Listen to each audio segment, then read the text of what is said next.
Hello and welcome to Nick V Uncensored. Today we've got David Mahoney, and today we're going to be talking about making your way through the matrix or through the world, and as a spiritual guide. David, thank you so much for joining me today. How are you, and what have you been up to? Good to see you again, Nick. It's always there. It always goes too quick, doesn't it? You think every time I see you, it's like a couple of weeks since we talked. I've been great. I've been in the UK for a few days. I got back yesterday, very busy, and I've been embracing this newfound journey, Nick, that I've been blessed with. That all of a sudden I've been upgraded on a spiritual level. So this is taking me in quite an interesting path, actually. And I keep getting these. Like I did a show yesterday, and I was on fire. And I went in, usually I would prepare a show. I never do with you, actually. We have a little bit of a preparation, but when I do my own shows, and I've done literally thousands, I would always prepare, know where I'm going. But when you open yourself up to just channel what you're supposed to talk about, what you're supposed to share, it's quite an interesting experience.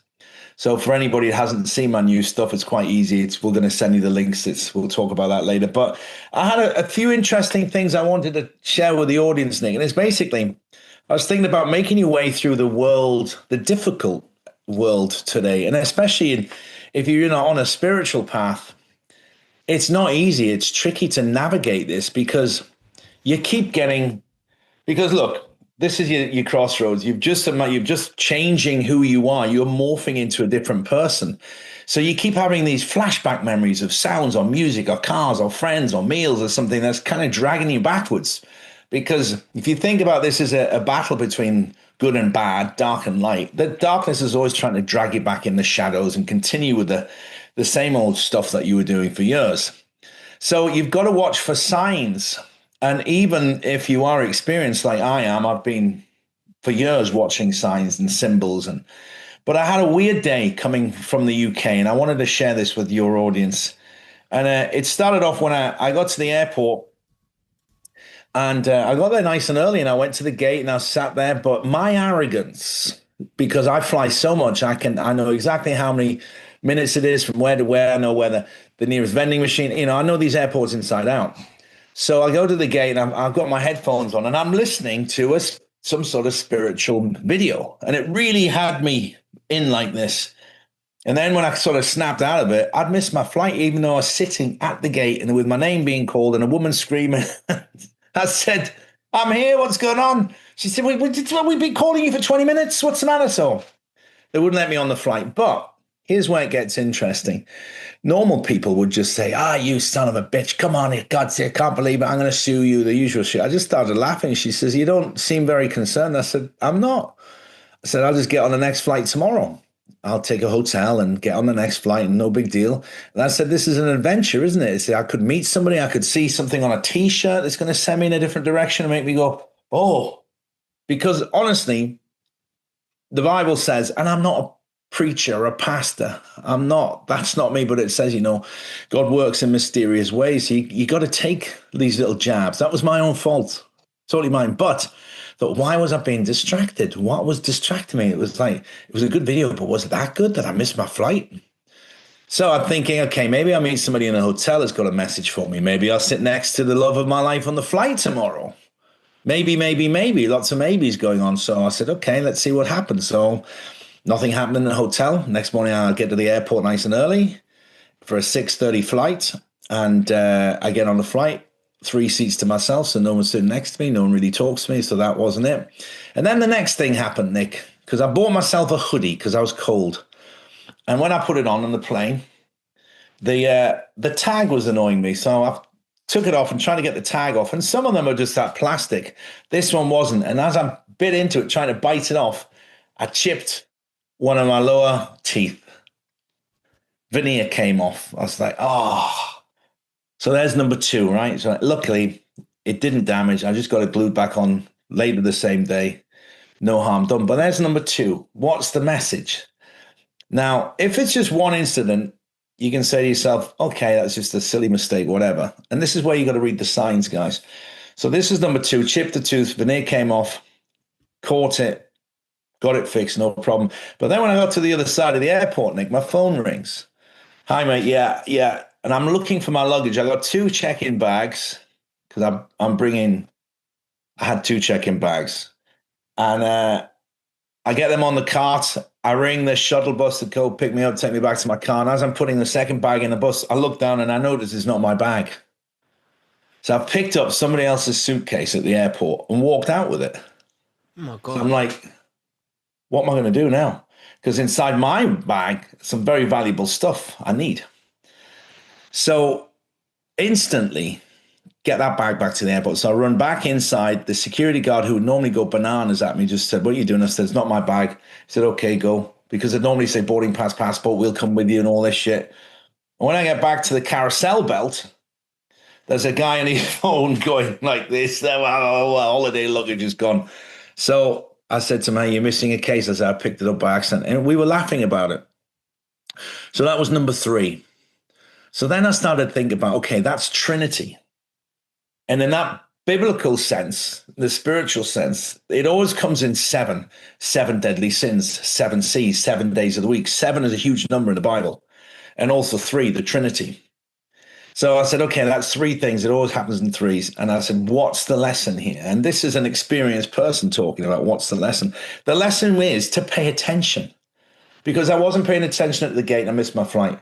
I wasn't paying attention about, okay, this is possibly a bit too tough for you to chew through because you've tried breaking it with your hands, you can't. And number 3 is pay attention, make sure that's your suitcase. Read the label if you have to, because I bought the suitcase the day before, so I had no previous attachments to it. So the lesson is you get it in these, slow down, pay attention, stop being stupid. And, this is the lesson. So reading the signs in life is very important on this, because as we maneuver our way through these situations, Nick, it's easy to get distracted.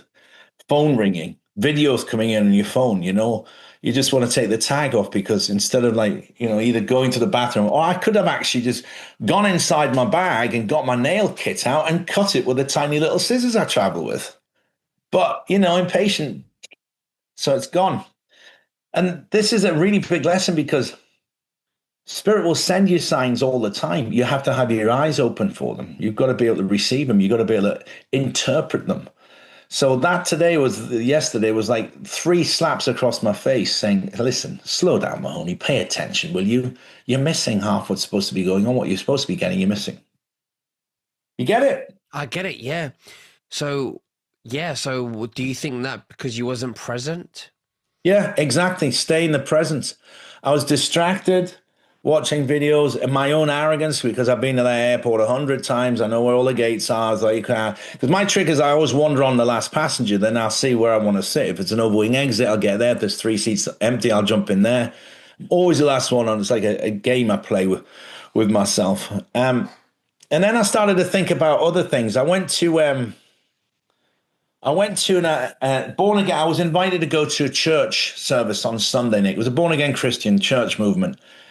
And I sat there as an observer, and I was watching everybody. I actually didn't sit like that with my arms out. I was sitting like this. And I was watching everybody connect in with their consciousness into their God, their creator, whatever they believe in. But, it's Jesus basically is their savior. It's a Christian-based faith.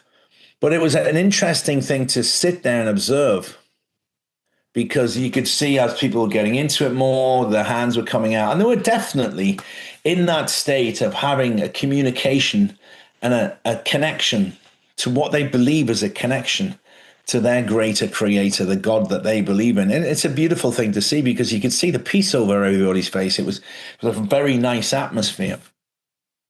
But then again, I thought I couldn't connect. It was blocking me because I was too kind of busy watching what was going on, but I couldn't connect in. So I realized not everybody needs. Some people need to go to church. Some people don't. You can just connect in. I can connect in. I prefer being quiet and alone, and I can connect in and get that feeling of what I'm doing, where I'm going. But it was an interesting experience into watching spirituality at work from a group that I'm not involved with. So at the back sitting saying, oh, this is interesting. Because there's many different faiths on the planet, and Buddhism and Hinduism, and there's probably 100 different religions if you really go into it.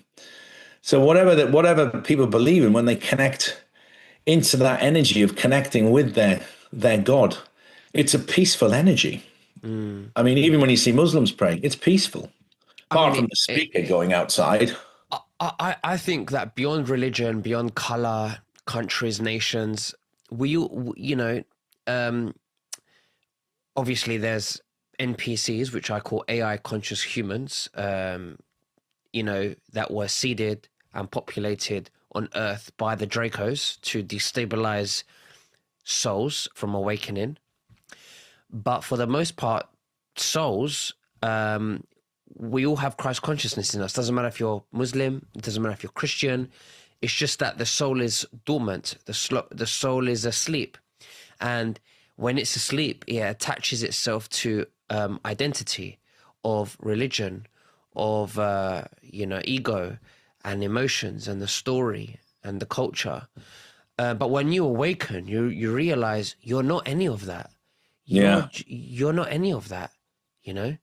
Very interesting that. And, when you get to that awakening point, you'll find that you start to alienate yourself or people get a bit weirded out by you. That's So right. what's the matter with you? Why are you saying that? What do you mean you're not going to go down? We got, where we normally go and score some gear on a Friday night. We're going to, no, I'm not doing that anymore. People start to think it's strange, but and this is another one I want to actually, it's great tie into where I was going to go, because identifying the shadow people in your life that are going to hold you back. And it's not just on your spiritual journey, it's on everything. Oh, you're never going to do that. You can't do that job. Are you seriously going to apply for that job? You can't do that job. That'll be a disaster. No, don't do that. So many people in your life will say things like that, saying, no, she's way too out of your league. She's never going to say, yes, she wants to go for dinner with you. Look at the state of you. Look how nice she is. No. People will always try to put you down and hold you back because people generally don't want you to succeed as an interactional community basis. People don't want to see other people get better than who they are. So they'll try to keep you down again.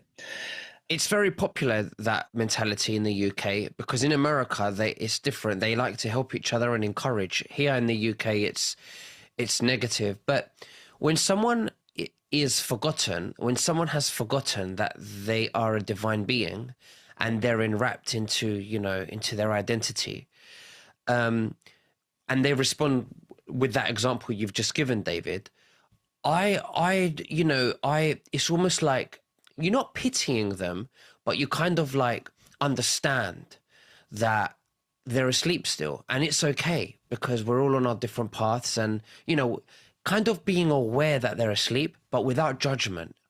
Yeah, you've got to answer it with love, because I put a video out last week saying, send me the questions that you want me to talk about. And one of them was, everybody at work who I work with is all asleep. And one of my favorite things to do is when I meet stupid people, I just look at them dead in the eyes and just don't say anything.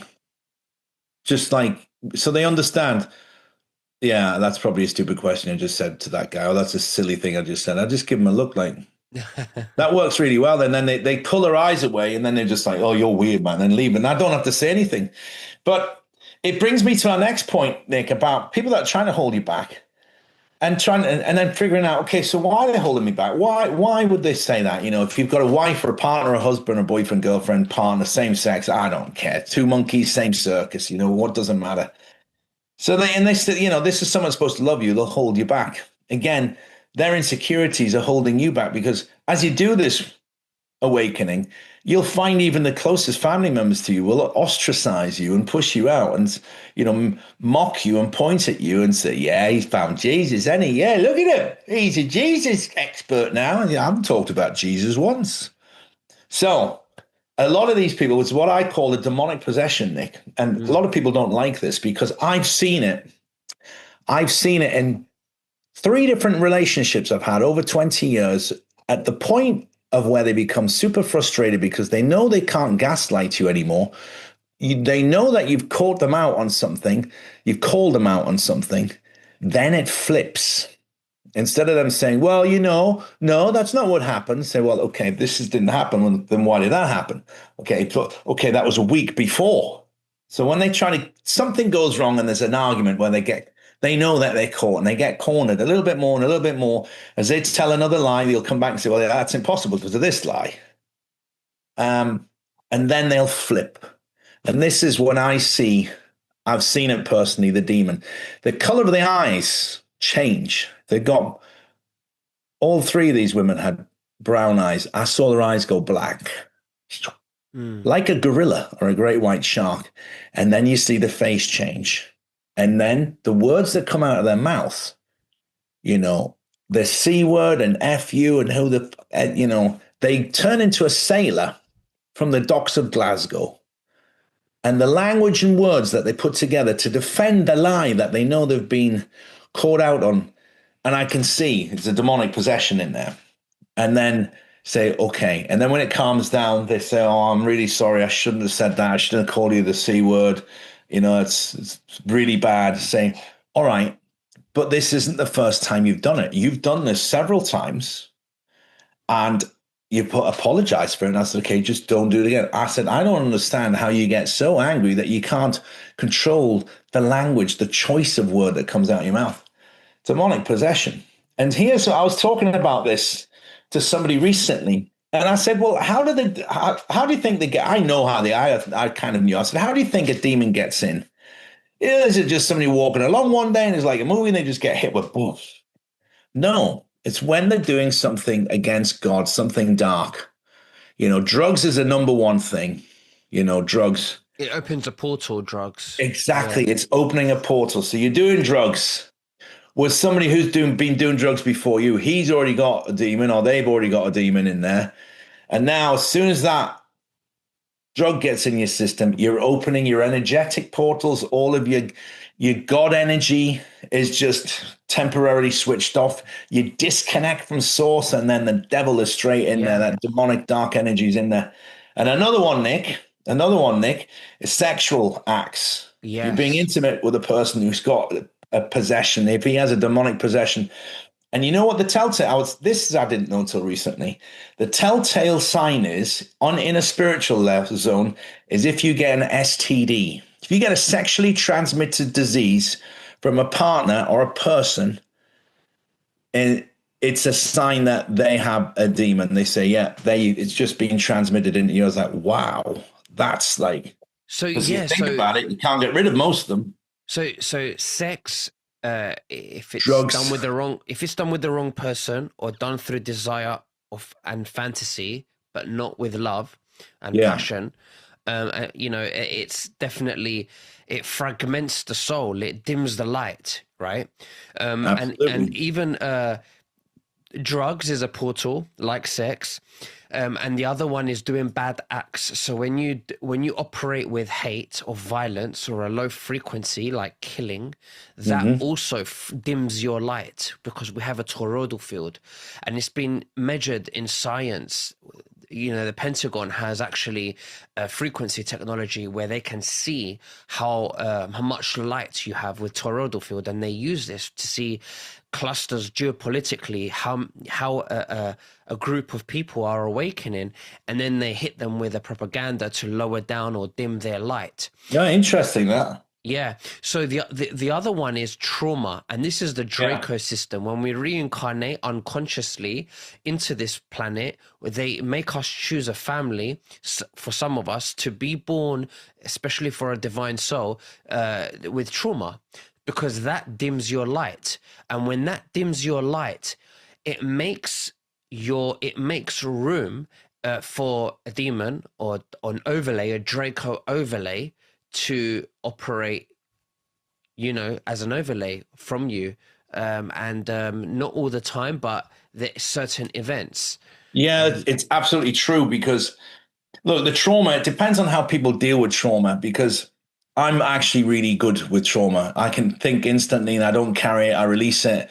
If someone's bad to me, I carry it very, very short and I release it. And I had history with my mother and history with family members. I say, okay, if that's all right, it's gonna release, it's gone. I don't carry that fucking son of a bitch. Can you believe he said that?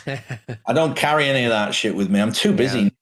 But it's what you're talking about is exactly true. The minute you do something that is going against what you know to be the right thing, because I mentioned this yesterday, Nick, it's called the fuck it's. Now, what happens here, this is a red flag. And what happens is when you're in that situation, just have one more drink. Let's just do a little bit of cocaine. Let's just see what these girls really want to do later tonight. Oh, do you think these guys would buy us a drink back at their hotel? Because, we need a hotel room. And then people say, they say, well, yeah, fuck it, let's do it. That's the devil sitting on your shoulder, because the red flag there, you should say, look, I know this is wrong. No, I don't want to do that. I'm not going to get off those girls' drugs. I'm not going to give that guy the wrong change back because he's drunk and he's not going to count it. All of these acts in a positive stand up, what's right inside your soul, are the ones that you keep getting tested on. So the life lesson here is listen to your red flags. As soon as you start to say to yourself, oh, fuck it, let's have another drink. My wife is already angry. Or you know what? No. You got to say, when you hear that, it's the darkness whispering to you. They're trying to keep you back because you're energetically moving forward, and everybody around you and all of the other dark people and the dark souls and dark energies don't want you to become a white, bright, walking beacon of goodness. They want to keep you there with them because they don't want to be like, where's my mate? Why is he being chosen? Why is he an anointed hand of God person? Why is he being taken? Because he's made the right decisions. Because that woman has been through hell and back and stood up and forgiven and let it go. Or forgifting. Somebody said, don't use the word forgiven because it's a bit, said forgifting, gift it to them. Say, you can have that. I let it go. I'm going to give it to you. Forgifting. I quite like that. Yeah. And this is the difference between the people that stand out in life, the trends and all of the other stuff that people listen to, oh, he's doing this and I'm going to do that. No, the Elon Musks and the people that make huge generational changes in your life. I don't know if Elon Musk is good or bad. I'm just using him as a person that sort of said, I came from a really bad background. My father beat the shit out of me. He was horrible, traumatized. I'm dyslexic. And he focused on what he had to do, and he made a success for his life, rather than listening to everybody else saying, Elon, you're a weirdo. Shut up, stay down, So you've got to be focused on your mission. You got to be focused on staying in that radiant light and get rid of all the negative people around you. Watch for signs, because he will send you signs that you're on your way. For example, I don't know how many businesses I've tried over the years, and no matter what you do, my brother was exactly, my brother would be, it's all he's ever done is copy a successful business. But whenever he never worked, he's always getting blockages. This door was closed, this door was closed, all the doors are closed, and he'd give up and go to the next business. He'd make enough money to pay his bills, and he'd make enough to sort of have a decent life, but he never came up with anything by himself. And this is it. I said to him, listen, you got to understand when divine blocks the doors, blocks the way, it's not the right way. Yeah. And people are ego. No, I know this is going to work. I know this business can work. I'm going to push through it. It doesn't work. You got to listen to the science guys and keep yourself in a higher vibrational energy and get rid of the darkness and stay away from all the idiots in your life. It's so simple. If you follow that path, you'll be successful. But the question that I say is that I ask is, how do we know that we're operating from awareness? And I Good always question. think that the mind and the soul is separate, right? So the mind runs on ego, attachments, identity, status symbols, emotions. We are not the mind. Remember that. We are not the mind. So when you remember that I am not the thought, I am not the emotion, I am not the body, the name, the story, I am the witness. I am the awareness, the witness, the silent witness. And for an example, I'll give you an example. The ego would say, I really want to buy this car, right? But because people are going to see me, I'm going to look wealthy. But then the mind, the awareness would say, no, you can do something better with the money so you can be financially free from the system, which is freedom and sovereign. Yeah. No one can see it, but which doesn't feed the ego, but it's a wiser decision. So when you have these two opinions, you always listen, you go for the wiser one, the one that gives the one that's more divine, the one that gives you more peace, not the one that feeds the ego. They are separate. The mind and the soul are separate. So that's how I think of it. No, you're right. Because look, I've said this for years now. Don't use the word, what do you think? What do you think we should do? Do you think we should do this? Say, what do you feel we should do? Do you feel this is a good idea? Do you feel that it's time to move on? Do you feel it's time to move in together?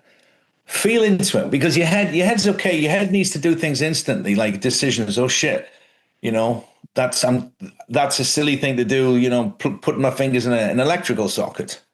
Your mind will tell you that, but when it comes to life choices, you got to feel into them. And there's so many traps out there, Nick. Since I've been on Facebook and these videos have been blowing up, right? You get friend requests, and I can't stand it. Who's this person now? So you click on it and say, have a look. Okay, I haven't accepted hardly anybody that I know from my day-to-day life here. Only very, very close friends, because Facebook will send you a message thinking that that person said, oh, there's Mahoney. I'll try to send. And when you say to them, they say, why do you want to be my friend, mate? To me, I said, well, you sent me a request. No, I didn't. I don't know who you are. Right.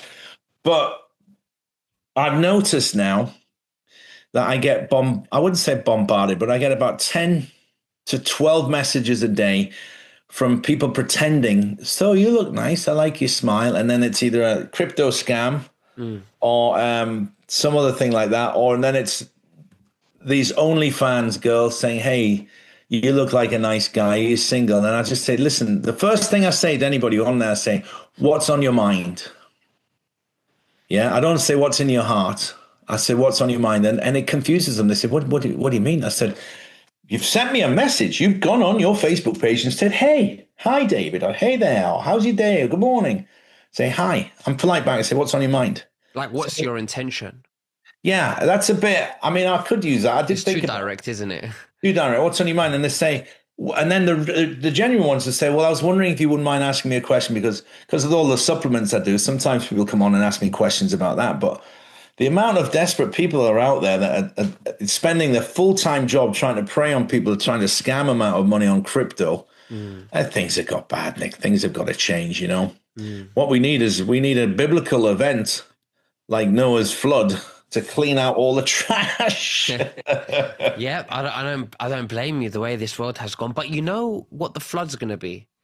The flood won't be the way we change the earth and the way we change the world is by frequency. Yeah. Because when you're in presence, like when you're in the now and you operate with awareness, not from the mind, atoms around you start rendering differently. They render the hologram differently, and that's how we get out of the matrix. And it's gonna be a tidal wave tsunami of people waking up, I think, and they're losing. There will be, because of the sun. Yeah. Right. So there's going to be a split in holograms, and I reckon the split in hologram, the permanent split, will happen within the next 5 years.